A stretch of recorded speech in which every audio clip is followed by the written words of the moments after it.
In the grand, theatrical sweep of royal history, it is the loud and the luminous who command our attention. We are drawn to the brilliant monarchs, the beautiful queens, the scandalous rebels, and the tragic heroes whose lives were lived at a fever pitch.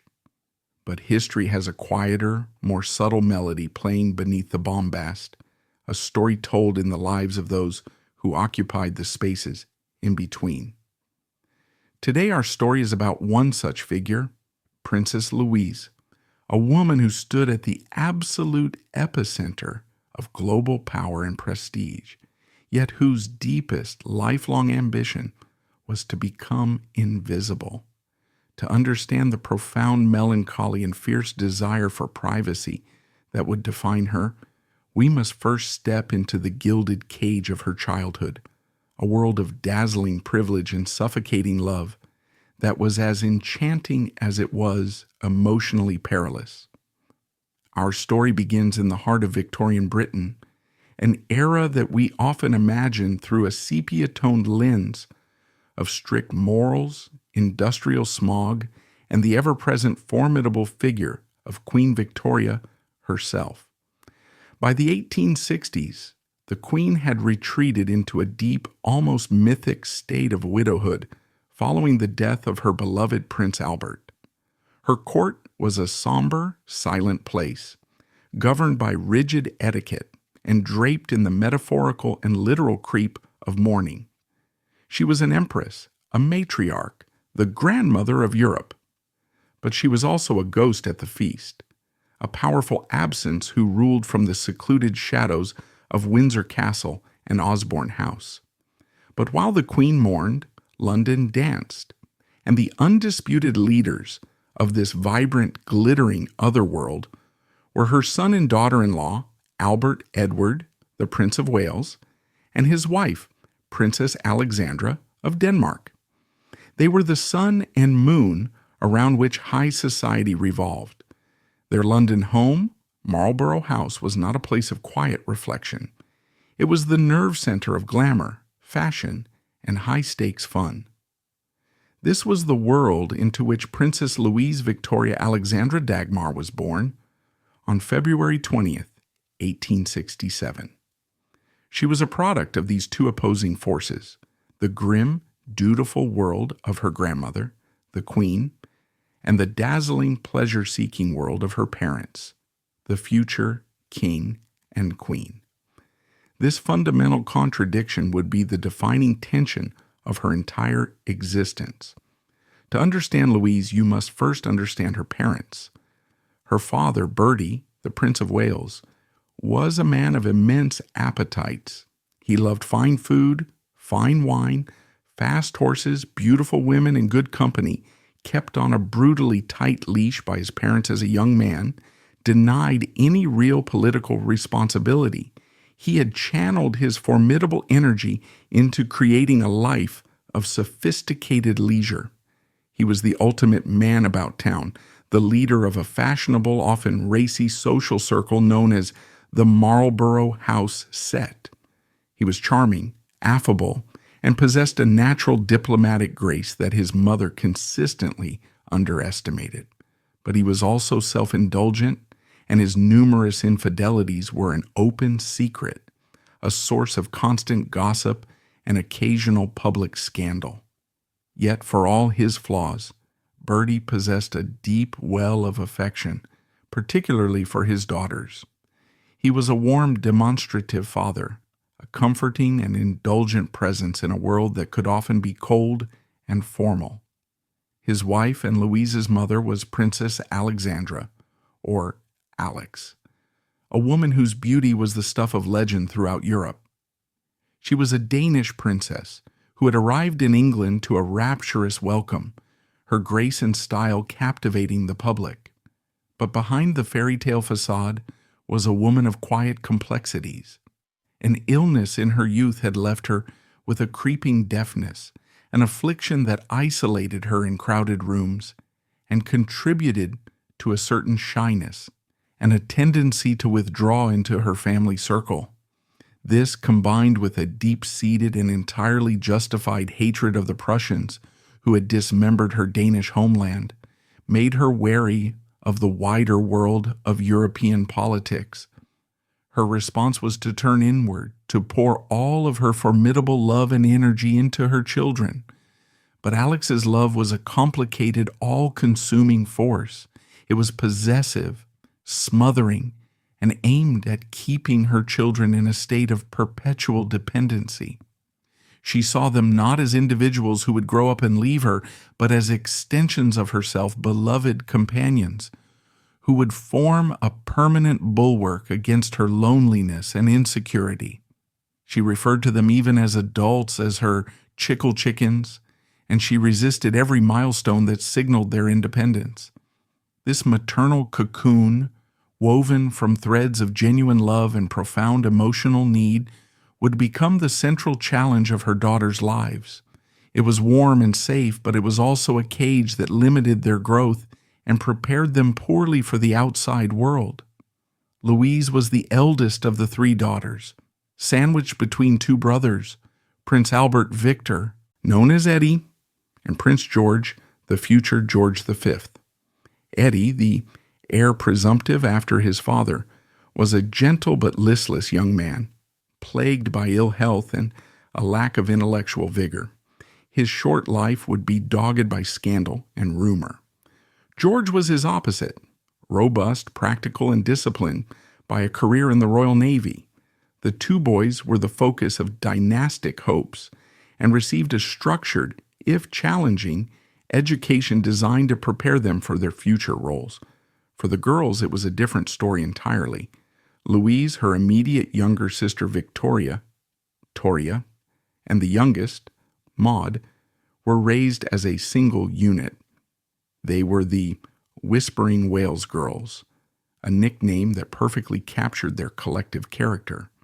In the grand, intimidating drawing rooms of Sandringham or Marlborough House, filled with their father's boisterous friends and their mother's elegant ladies-in-waiting, the three girls would often be found huddled together in a corner, whispering and giggling amongst themselves, creating a small island of intimacy in a sea of adults.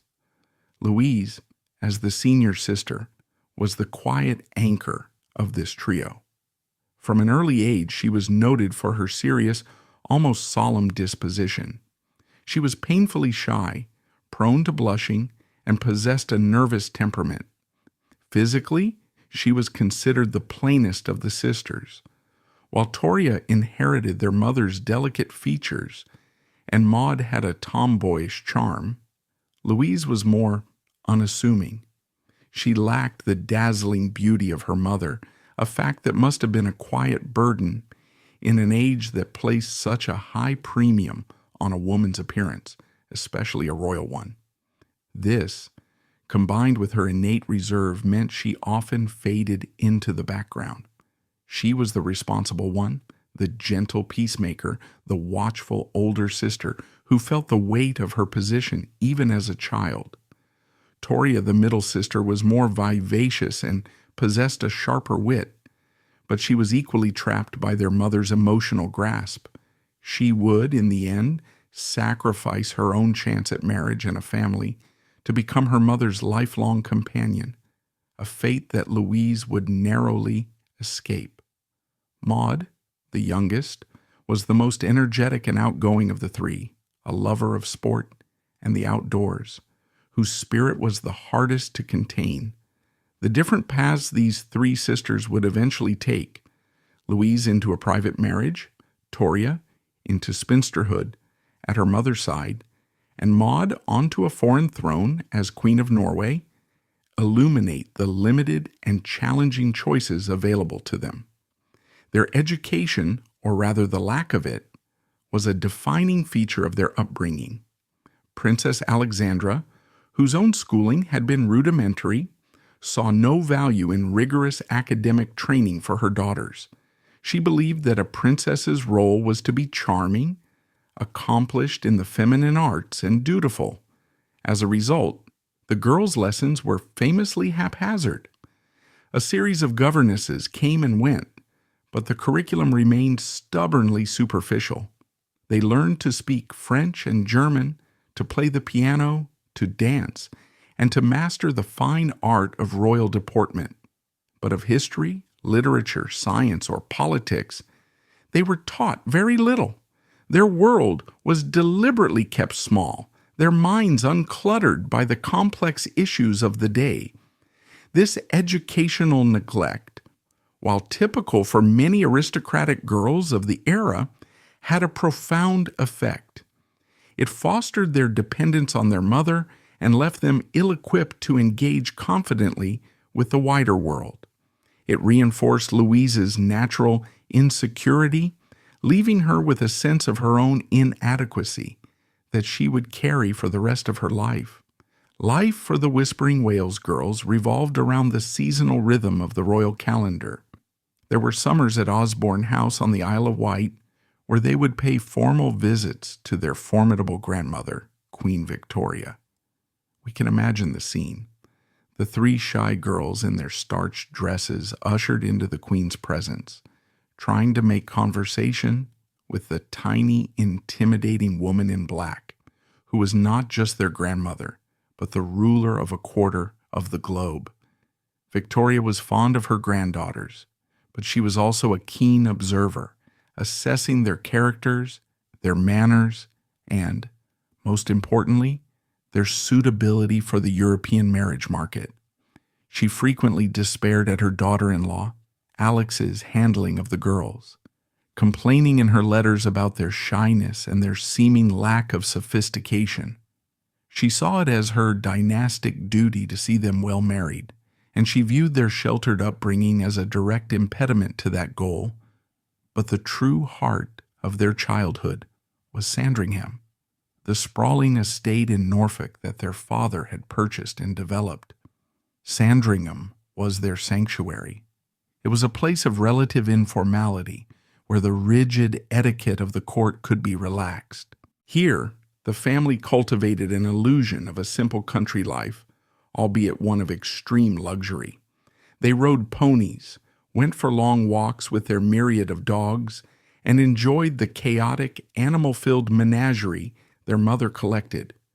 It was at Sandringham that Louise developed her deep love for the countryside, and for Scotland in particular, a passion that would later influence her choice of husband and home.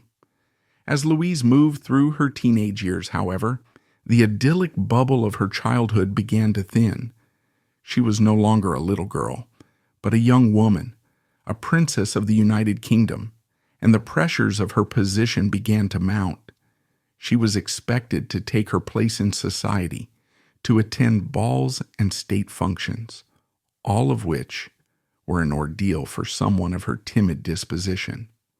More pressingly, the marriage question, which had been a distant rumble, now became an approaching storm. Queen Victoria was growing impatient. Louise was her eldest granddaughter in the direct line of succession after her own children, and a suitable match for her was a matter of high importance. The conflict that had defined her childhood now came to a head. On one side was her grandmother, the Queen, with her lists of eligible German princes and her unwavering belief in the importance of dynastic alliances. On the other was her mother, Princess Alexandra, who recoiled at the thought of any of her daughters leaving her, and whose anti-German sentiment provided a convenient excuse to reject many of the Queen's suggestions. And caught in the middle was Louise, a young woman who had been raised to be dutiful and obedient, yet who harbored a deep, unspoken dread of the fate that was being planned for her. She had seen the strained and lonely lives of other princesses forced into political marriages, and her quiet, sensitive soul recoiled from the prospect. The stage was set for a battle of wills, a quiet, behind-the-scenes struggle that would determine the entire course of Louise's life. Would she submit to the will of her grandmother and her destiny and become a consort in a foreign land? Or would she find a way to honor her mother's desperate need to keep her close, while still carving out some small space for a life of her own. As she entered her 20s, unmarried and with no clear prospect in sight, the quiet princess found herself at a crossroads. Her next step would be a surprising act of defiance, a choice that would break with tradition and set a new precedent for the royal family, even if it failed to bring her the personal happiness she so desperately sought. As Princess Louise moved from her teens into her early 20s, the gilded cage of her childhood began to feel increasingly small. The carefree days at Sandringham were now overshadowed by the immense, unspoken pressure of her position. In the grand chess game of European royalty, she was a high-ranking piece, and her formidable grandmother, Queen Victoria, was determined to play her to the dynasty's best advantage. For Louise, a young woman of profound shyness and sensitivity, the royal marriage market was not a glittering ballroom of opportunity, but a terrifying arena from which she saw no easy escape. The process was as cold and calculated as a business merger. Lists were drawn up, genealogies consulted, and potential suitors were appraised, based on their rank, religion, and political suitability. Queen Victoria's preference was, as always, for a German match. The German Empire was the dominant power in Europe, and strengthening familial ties with its various royal houses was a cornerstone of her foreign policy. A leading candidate emerged in the form of Prince Frederick of Baden, the heir to his Grand Duchy and a grandson of the German Emperor. On paper, he was perfect, of appropriate rank, Protestant, and politically important. But the proposal was met with a wall of silent, yet immovable opposition from Marlborough House. The resistance was led by Louise's mother, Princess Alexandra. Her hatred of Prussia, which had brutally annexed the Danish duchies of Schleswig-Holstein in her youth, had not softened with time. It had hardened into an implacable political and personal principle. The idea of wedding one of her beloved daughters to a German princeling, no matter how grand, was anathema to her. She would not send her child into the heart of the enemy's territory. Alex's tactics were subtle but effective. She would find fault with every candidate, raise objections about their health or character, and, most powerfully, play upon her daughter's emotions, emphasizing how heartbroken she would be if they were to leave her. For Louise, a daughter whose entire life had been conditioned to please her mother, this emotional blackmail was incredibly potent. Caught in this crossfire was Louise's father, the Prince of Wales. Bertie, a far more pragmatic and cosmopolitan figure than his wife, understood the political importance of a German alliance. However, he was also an exceptionally indulgent father who doted on his daughters. He could see that the prospect of a foreign marriage terrified the timid Louise, and he could not bear to see her unhappy. He found himself in the impossible position of trying to placate his imperious mother, his stubborn wife, and his anxious daughter. The stalemate continued for years. Other names were floated, princes from Portugal, from other German states, but each one was met with the same maternal opposition and Louise's own quiet, fearful reluctance. As Louise reached the age of 22, Queen Victoria's frustration was palpable. In her letters, she fumed about the situation, blaming Alex's selfishness and absurd prejudices for leaving her granddaughters unmarried and, in her view, failing in their primary royal duty. From the Queen's perspective, a princess's personal feelings were a secondary consideration to the needs of the crown. But Louise, though quiet, was not without a will of her own. Raised in a home that prioritized family affection over cold duty, she had absorbed the idea that personal happiness was a goal worth pursuing. She did not throw tantrums or engage in open rebellion. That was not her nature. Instead, she resisted passively, her very shyness and fragility becoming a shield against the unwanted futures being planned for her. It was into this delicate and highly charged atmosphere that a most unexpected figure emerged, a man who seemed to be the very antithesis of a European royal prince. His name was Alexander Duff. To the world, he was the 6th Earl of Fife, a Scottish peer of immense wealth and ancient lineage. Born in 1849, he was a full 18 years older than Princess Louise, a reserved and serious bachelor who was far more comfortable on his sprawling Scottish estates than in the drawing rooms of London. He was immensely rich, having inherited vast tracts of land in Aberdeenshire and Moray, as well as a significant stake in a prosperous London banking firm. His lineage was impressive, tracing back through the Scottish nobility, and most significantly, he was a descendant of King William IV through the king's long-standing relationship with the actress Dorothea Jordan. This distant, illegitimate royal connection gave him a certain cachet, but it did not make him royal. He was, in the eyes of the court, a commoner, albeit a very grand one. Alexander Duff was no stranger to the Prince of Wales. They were friends, moving in the same aristocratic circles, and Bertie held him in high regard. The Earl was known for his sound financial sense, his sober judgment, and his quiet integrity. He was also, like Louise, notably shy and retiring. He had never shown much interest in marriage, seemingly content with his life as a wealthy landowner and businessman. The idea that he could be a potential husband for the king's eldest daughter would have been, to most observers, utterly unthinkable. Marrying a subject, no matter how noble, was a significant step down for a princess in the direct line of succession. It was a breach of protocol, a break with the sacred tradition of royal-to-royal marriages that underpinned the entire European dynastic system. Precisely how and when the romantic notion first sparked between the quiet princess and the older Scottish earl is a matter of historical speculation, shrouded in the privacy that both so clearly valued. The most widely accepted narrative is that it was a genuine, if understated, love match. Louise, weary of being paraded before a string of foreign suitors, found herself drawn to the Earl of Fife's gentle, unassuming nature. Here was a man who did not seek the spotlight, who shared her love for the peace and solitude of the countryside.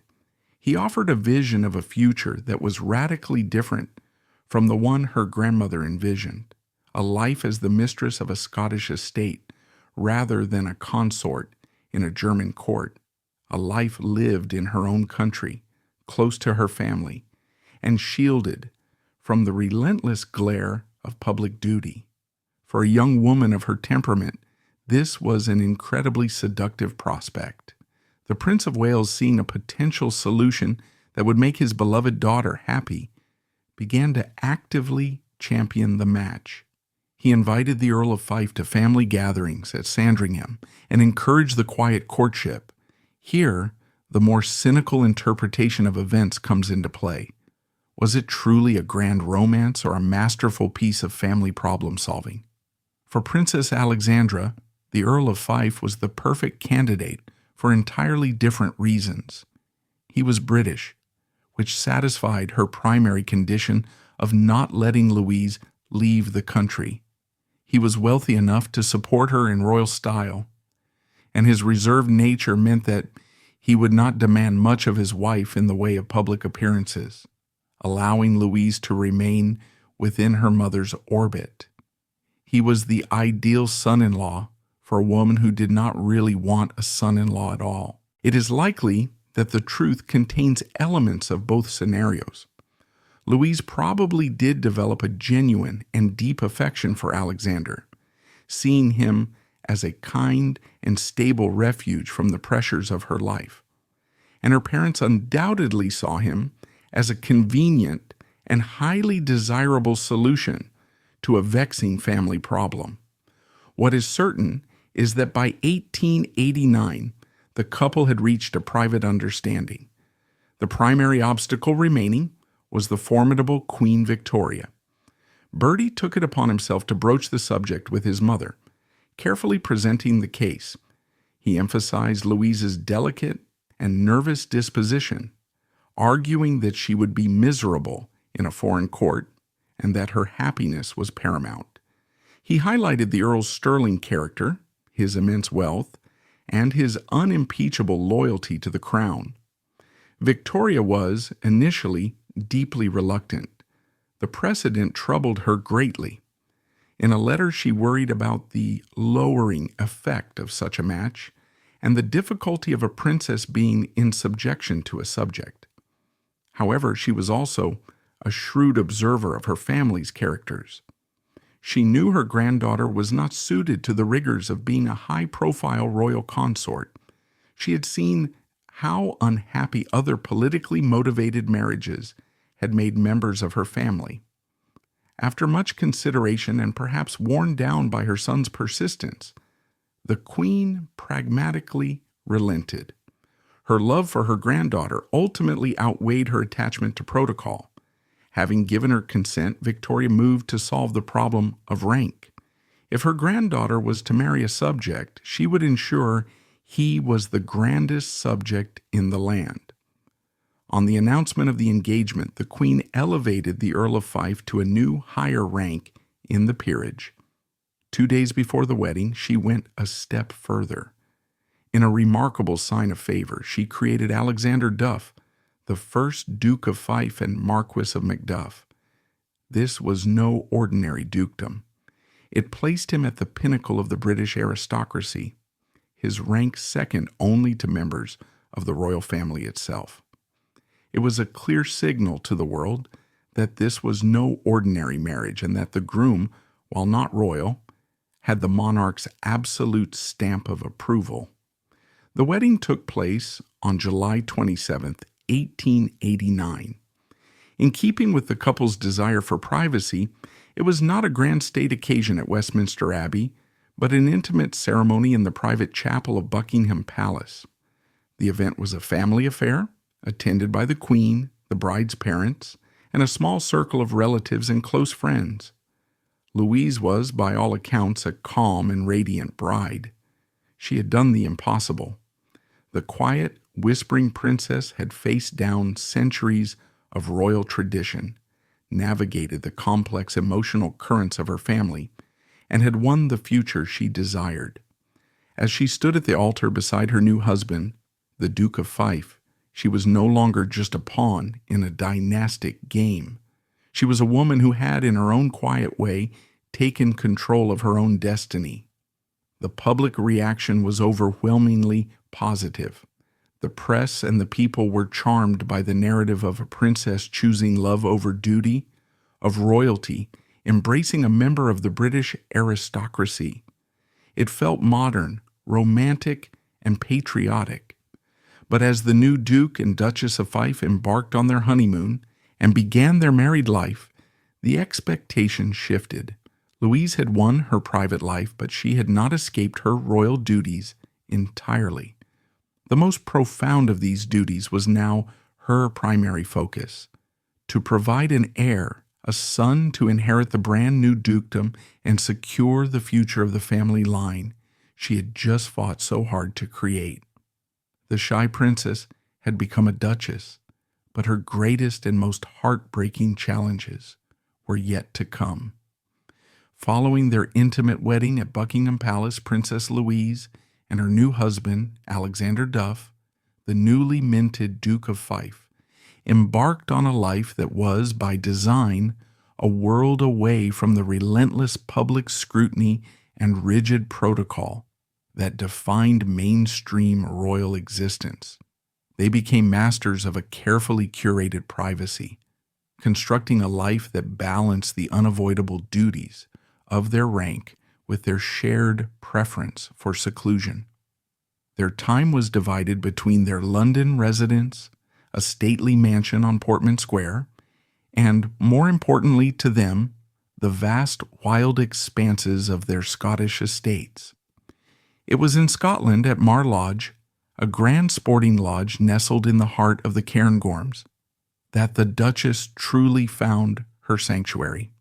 Here, surrounded by the dramatic beauty of the Highlands, Louise could finally shed the stifling persona of a timid princess.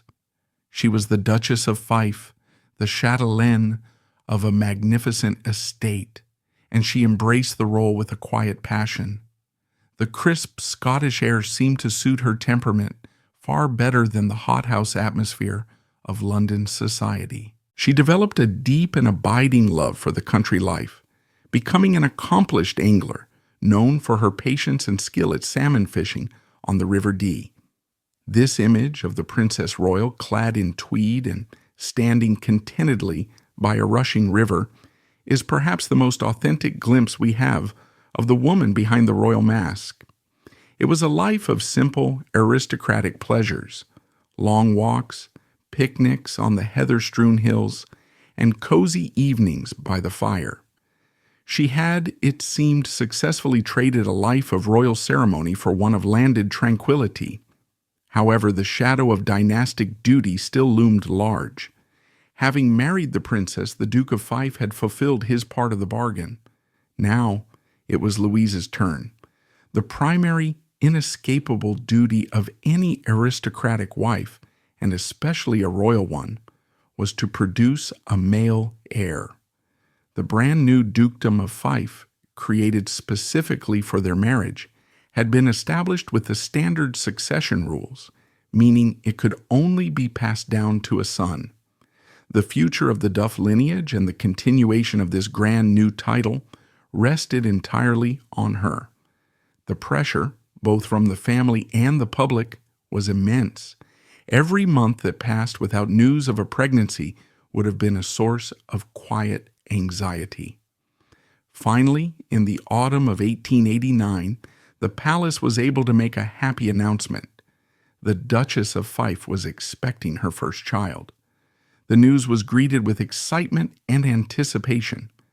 Throughout the spring of 1890, the nation watched and waited, hoping for the birth of a boy who would one day inherit his father's title and his mother's royal prestige. The baby was due in June, and all preparations were made at their home, East Sheen Lodge, near London. But what should have been a moment of ultimate triumph and joy turned into the first great tragedy of Louise's adult life. On June 16, 1890, after a difficult labor, Louise gave birth to a son. But the nursery that had been so carefully prepared remained silent. The baby was stillborn. He had died before taking his first breath. The longed-for heir, the boy who would have been styled Alistair Duff, Marquis of Macduff, was gone before he had ever truly arrived. The profound devastation of this loss is hard to overstate. In an instant, all the hopes and expectations that had been building for months were extinguished. For any parent, the death of a child is an unimaginable grief, a sorrow that reshapes the landscape of their lives. For Louise and Alexander, this private agony was compounded by a sense of public, dynastic failure. They had one singular duty, and in the cruel lottery of biology, they had been failed. The newspapers of the day reported the news with the typical Victorian restraint, expressing formal condolences, but this public formality belied the deep personal trauma the couple endured. For Louise, a woman already prone to anxiety and a certain melancholy, the stillbirth of her son was a shattering blow. It is not difficult to imagine the feelings of guilt, failure, and deep sadness that would have haunted her in the weeks and months that followed. This heartbreaking event is often relegated to a footnote in the grand narrative of the royal family, but for Louise, it was a central defining tragedy. It was the first time that her private, hoped-for world had been cruelly pierced by the harsh realities of fate. The quiet life she had chosen was not, it turned out, immune to the deepest of human sorrows. The couple's grief was borne in private, as was their way. They retreated from society, finding solace in each other's company and the seclusion of their homes. Their shared sorrow may have deepened their bond, forging a connection based on a mutual, unspoken understanding of their loss. But the pressure to produce an heir remained. Less than a year after this tragedy, Louise was pregnant again. The anxiety surrounding this second pregnancy must have been almost unbearable, every day filled with a mixture of hope and dread. On May 17, 1891, the cloud of grief began to lift. At East Sheen Lodge, Louise safely gave birth to a healthy baby girl. They named her Alexandra Victoria Alberta Edwina Louise.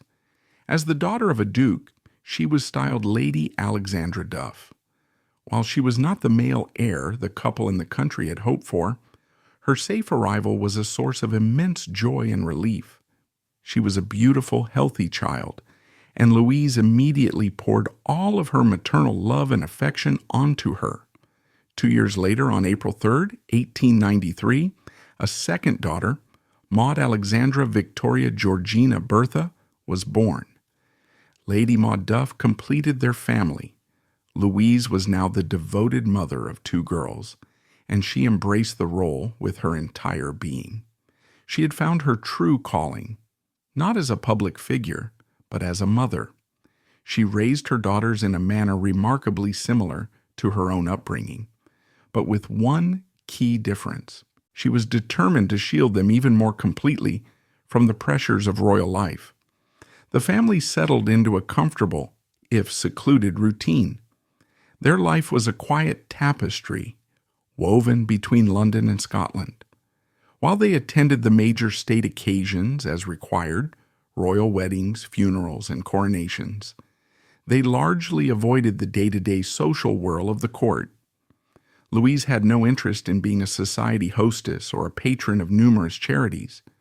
Her focus was on her husband and, above all, her daughters.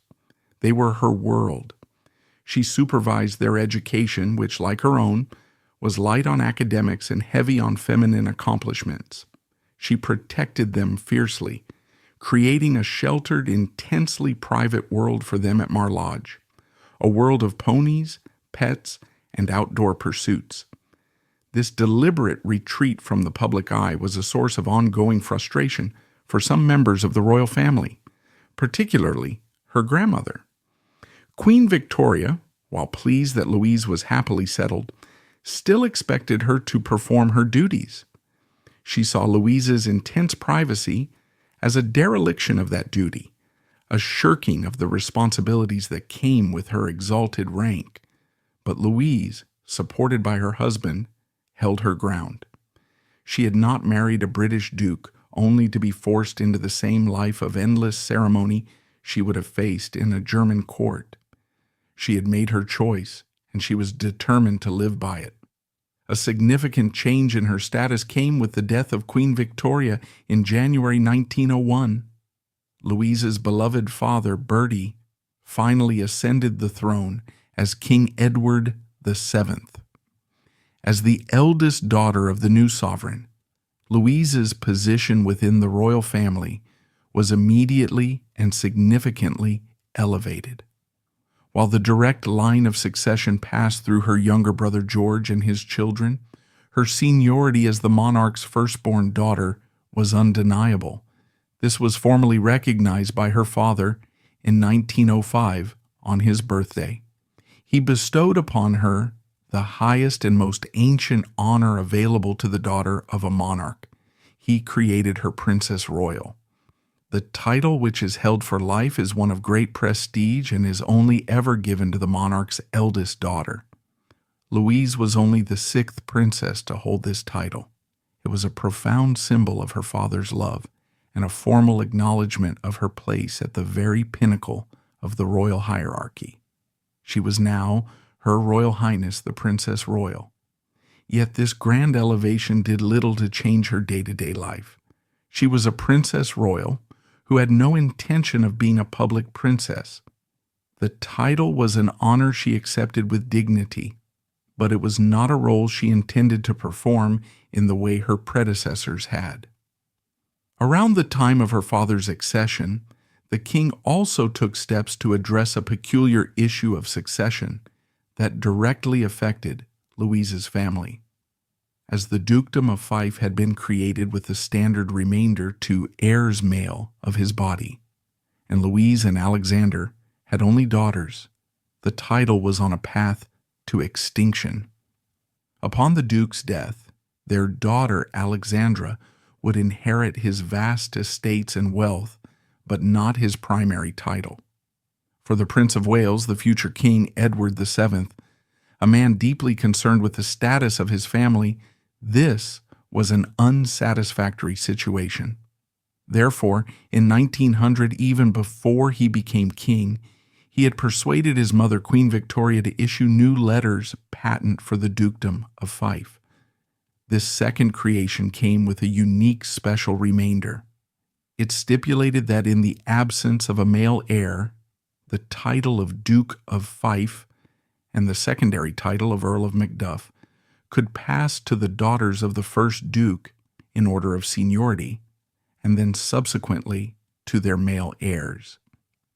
This was a highly unusual but clever legal device that ensured the continuation of the ducal title through the female line.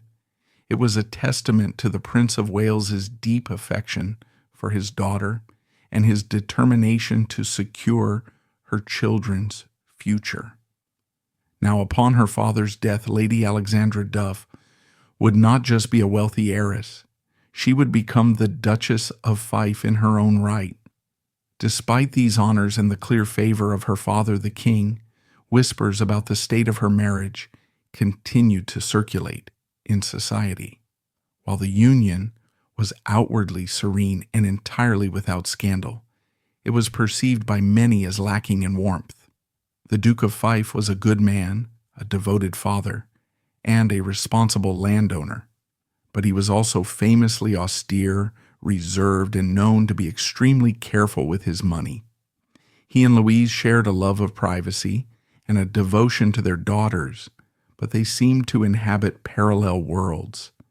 He was often preoccupied with his business and financial affairs, while her focus was almost exclusively domestic and maternal.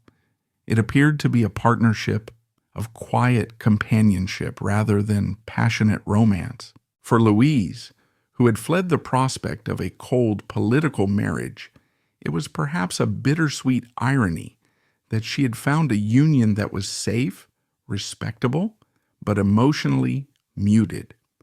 She had her home, her children, and her privacy, but a certain melancholic resignation seemed to hang about her, the quiet sorrow of a woman who had settled for contentment rather than true happiness. She was the Princess Royal, a figure of immense rank and privilege, but she lived her life in the shadows, a voluntary exile from the world she had been born to rule. The first decade of the 20th century was a period of profound transition for both Great Britain and the royal family. The long, seemingly eternal reign of Queen Victoria had ended, and the vibrant cosmopolitan era of King Edward VII had infused the monarchy with a new energy. For Princess Louise, these years were marked by the quiet rhythms of domestic life. The death of her beloved father in 1910 and the accession of her brother George V did little to alter her secluded routine. She was now 44 years old, the respected and senior Princess Royal of the realm, but her world remained intentionally small, revolving around her two daughters and the peaceful solitude of her Scottish estate. She had successfully insulated herself from the demands of her birth, creating a life of predictable calm. But the sea which had brought her beautiful Danish mother to England was about to unleash a terrifying and unpredictable fury upon her family, proving that no wall, no matter how carefully constructed, can truly hold back the tides of fate.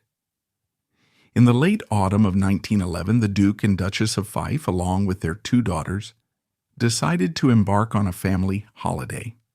Princess Alexandra, now the Duchess of Fife in her own right, was a sophisticated young woman of 20, and her sister, Princess Maud, was a spirited 18-year-old. The chosen destination was Egypt, a land of ancient wonders and balmy winter sunshine that had become the fashionable playground for the British elite. The plan was to sail the Mediterranean and then enjoy a leisurely cruise up the Nile. It was a chance to escape the damp chill of a British winter and for the family to spend precious time together. For Louise, it was a rare and significant venture out into the wider world, a step beyond the familiar comforts of Britain. In early December 1911, the family boarded the SS Delhi, a handsome and modern passenger liner of the Peninsular and Oriental Steam Navigation Company, P&O. As they set sail from London, the mood would have been one of pleasant anticipation. They were accompanied by a small retinue, but for the most part, they were simply a family looking forward to an adventure. The first few days of the voyage across the Bay of Biscay were likely uneventful, a gentle introduction to life at sea. But as the ship steamed south past the coast of Portugal and towards the Strait of Gibraltar, the weather began to turn. A powerful winter storm was brewing, churning the waters of the Atlantic into a violent frenzy. The captain of the Delhi, confident in his vessel and his charts, pressed on. However, in the age before modern navigational aids like radar and GPS, sailors were at the mercy of the elements and dead reckoning. The storm grew into a gale of ferocious intensity. Mountainous waves, gray and menacing, crashed over the decks, and a thick, impenetrable fog descended, reducing visibility to almost zero. The ship was being tossed about violently, a tiny speck of civilization in a world of elemental chaos. For the passengers, including the royal family, the experience would have been terrifying. The groan of the ship's hull, the roar of the wind, and the relentless pounding of the waves would have been a terrifying symphony of nature's power. In the pre-dawn hours of December 13th, the unthinkable happened. Blinded by the fog and driven off course by the gale-force winds, the SS Delhi plowed directly onto a submerged sandbar just off Cape Spartel, Morocco, at the very mouth of the Strait of Gibraltar. The impact was catastrophic. The ship shuddered to a violent halt with a sound of tearing metal that would have jolted every soul on board from their sleep. The vessel was stuck fast, and with every colossal wave that crashed against its hull, it was being pushed further onto the sand, its back slowly breaking under the immense strain. The lights flickered and died, plunging the stricken liner into a terrifying darkness, broken only by the flashes of lightning and the churning white foam of the sea. Panic and confusion reigned.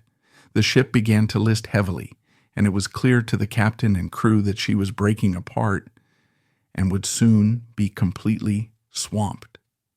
The order was given to abandon ship.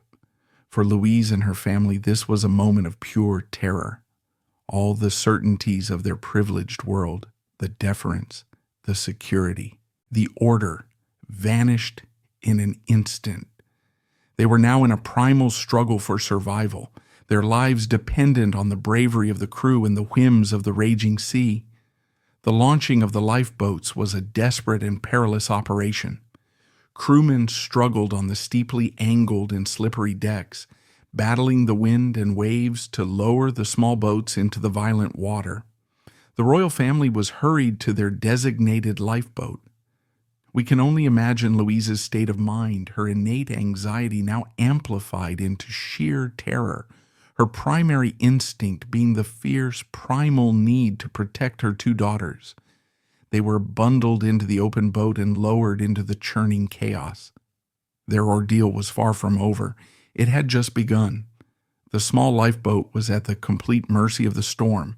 It was tossed high on the crests of enormous waves and then plunged deep into the troughs. The shore, a terrifyingly distant sight through the spray and fog.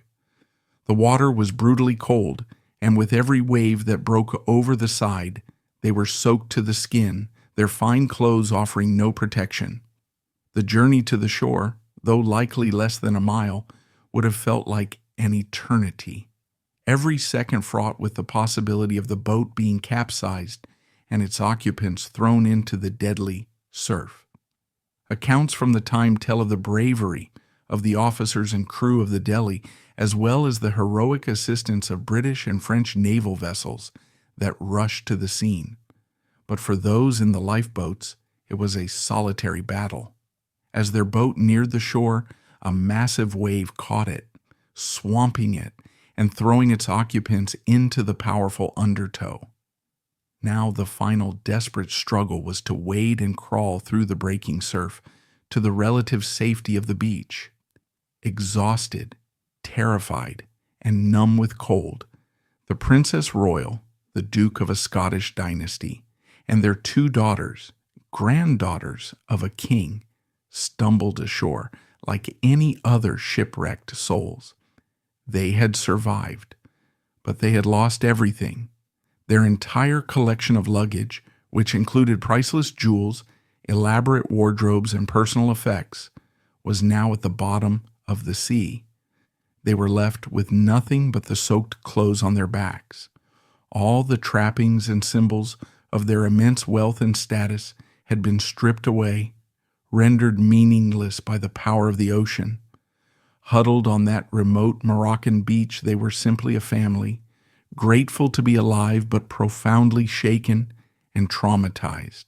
They were given shelter and assistance by the local authorities and the crew of the British cruiser HMS London, which had come to their aid. After a recovery period in Gibraltar and Malta that lasted several weeks, the family made a fateful decision.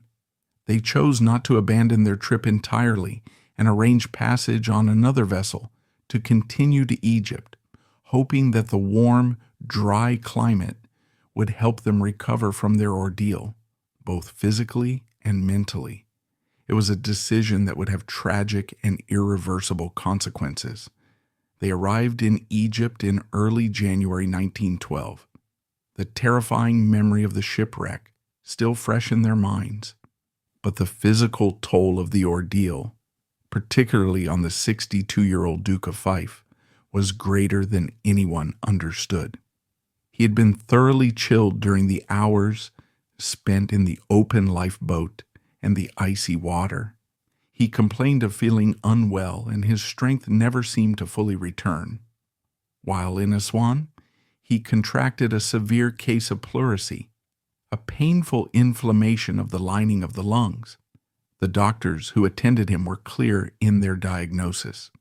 The illness was a direct result of the cold and exposure he had suffered during the rescue from the SS Delhi. His condition worsened with alarming speed.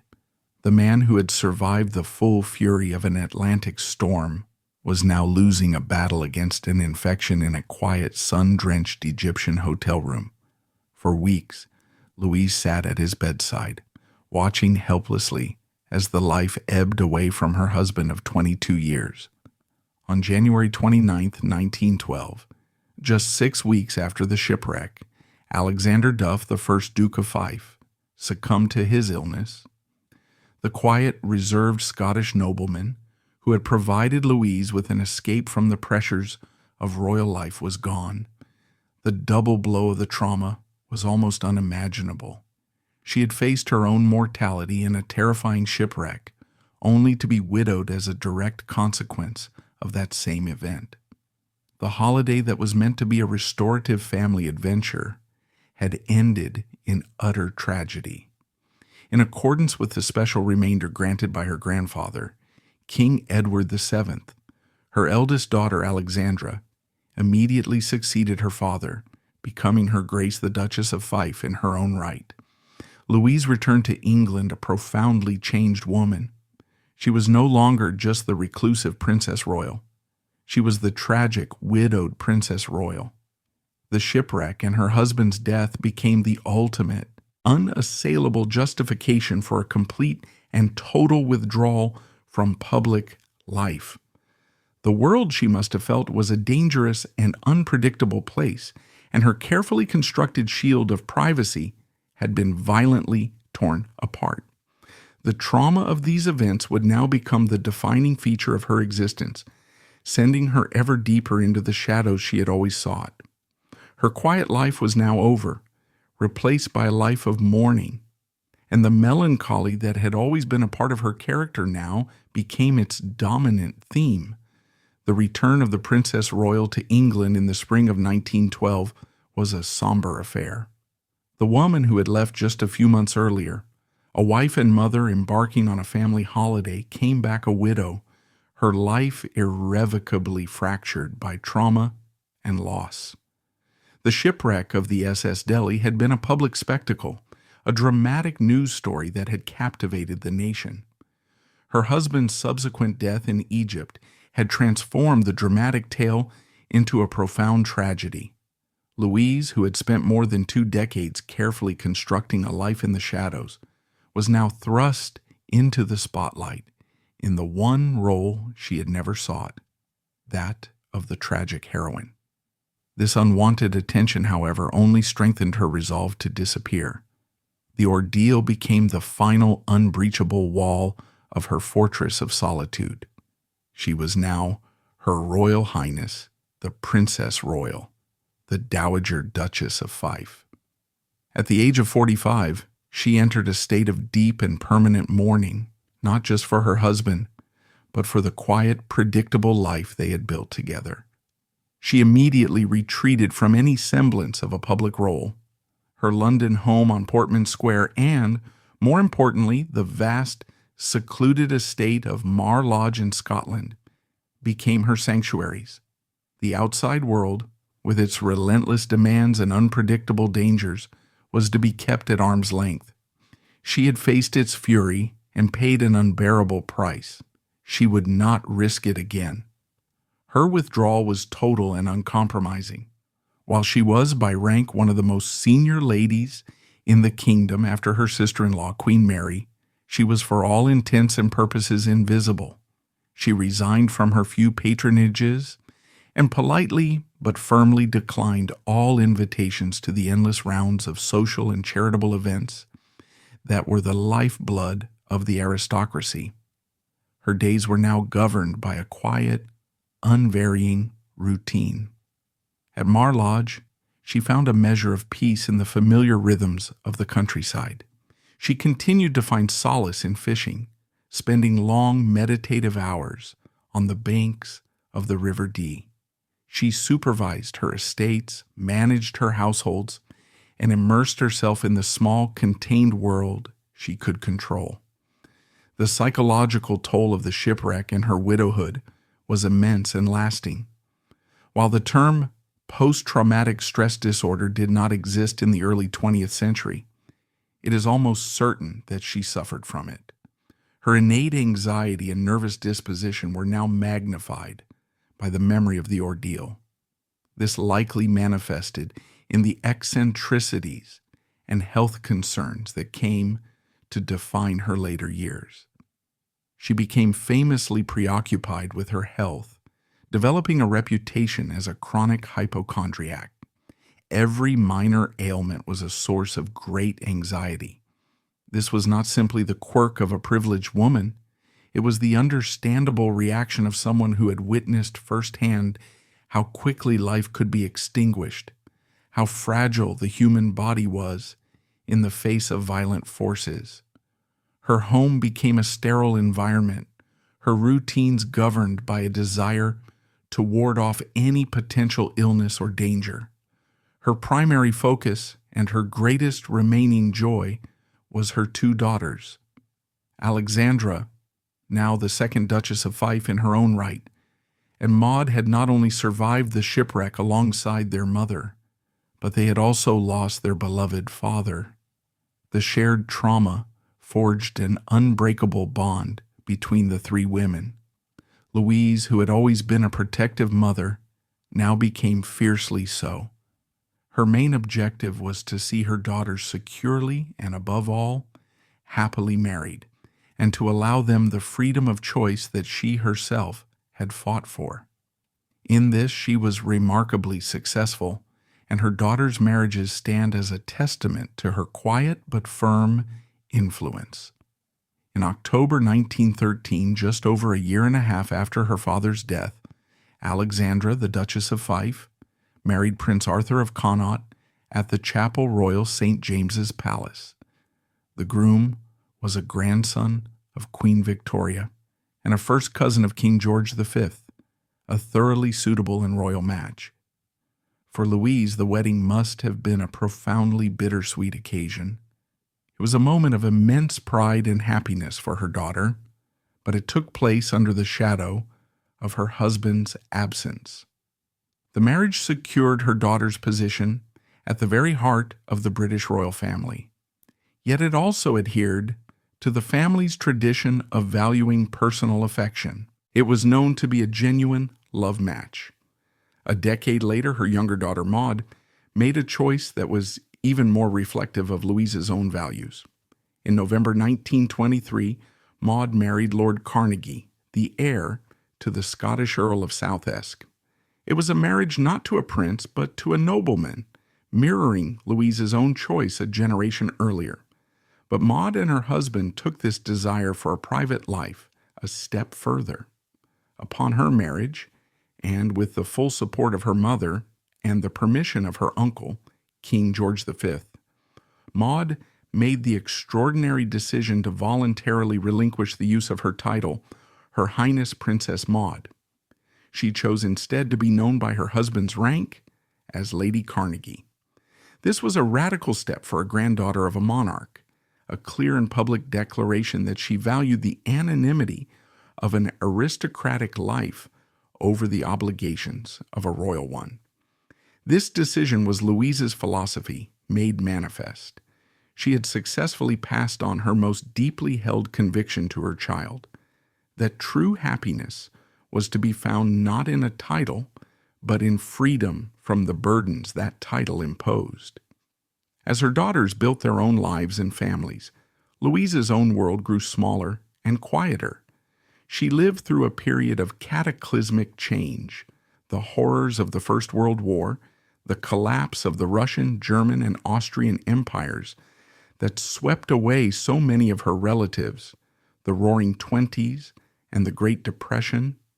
But she remained a figure apart from it all, a quiet observer from the sidelines. Her brother, King George V, and his wife, the formidable Queen Mary, respected her seclusion.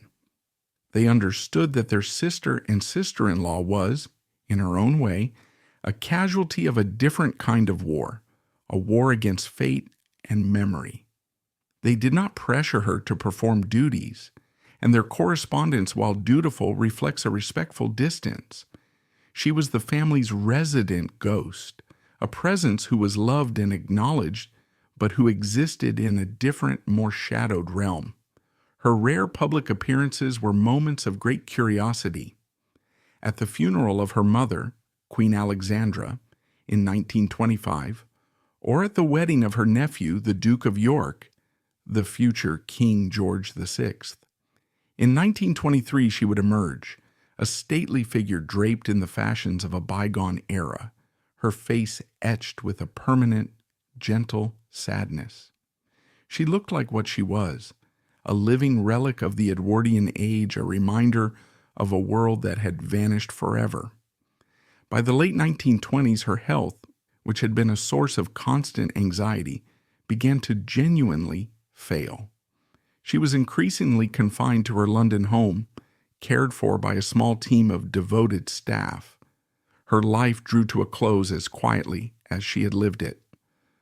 On January 4th, 1931, Princess Louise, the Princess Royal and Dowager Duchess of Fife, died peacefully in her sleep at her home on Portman Square. She was 63 years old. Her death was the end of an era, the final soft note in a long and melancholy symphony. But she had one last poignant statement to make, a final testament to her life's defining passion.